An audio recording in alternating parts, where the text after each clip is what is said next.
Church isn't the only country great to get kicked off stage for playing too many songs at Madison Square Garden. He isn't even the most famous one. Yup, and getting the boot from the Rascal Flatts Me and My Gang tour after their October 2006 New York City stop, Chief paid homage to one of his heroes, and then he went and threw some major shade. In a way that honestly, you kinda just have to stand up and applaud. I'm Anya Hammer, and we're gonna get to all that, but a quick warning. This episode of The Secret History of Country Music may inspire you to call your frenemies and tell them off. The basic story is Church played for too long and Rascal Flatts didn't like it, so they fired him, hired Taylor Swift, and she went on to become bigger than King Kong, while the two Pink Line singer was forced to play Fleabag motels and highway rest stops. Go ahead and thumbs up this video if you love Church's FU style, but that story leaves out a lot of the truth. In fact, when you hear Rascal Flatts tell their side of the story, you might kind of agree. Dude deserved what he got.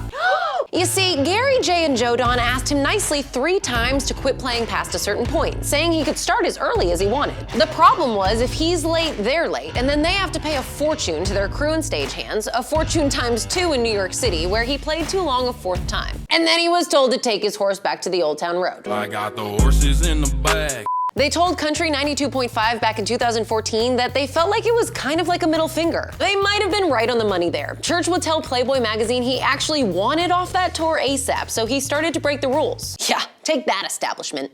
We ended up banished to the wilderness, he famously said, referring to how absolutely nobody wanted to take him on tour for 5 more years. At the time, Church told Flatts he was just giving people what they wanted, but this was not an issue a few weeks earlier as he peacefully opened for Brad Paisley all summer long. Go back far enough and you kind of wonder if Eric wanted to be on stage at all. In July of that year, he told the New York Times if he'd had it to do again, he'd have just been a songwriter. The big winner here?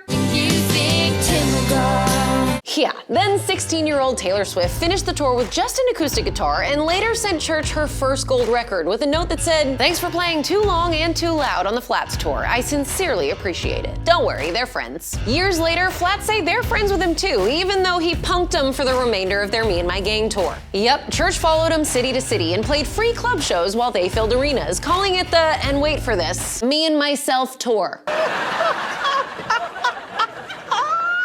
Of course, Church would later sell out arenas on his own, forever paying tribute to heroes like George Jones, who, as fate would have it, was thrown out of the very same venue 42 years earlier. He and 9 other country superstars were playing a show at Madison Square Garden, and they were only supposed to play 2 songs each, but according to the New York Times, the possum was carried off stage after finishing song number 5. Thanks for watching, you guys. Click to subscribe and be sure to catch up on all the episodes of The Secret History of Country Music. For Taste of Country, I'm Anya Hammer, and I'll see you next time.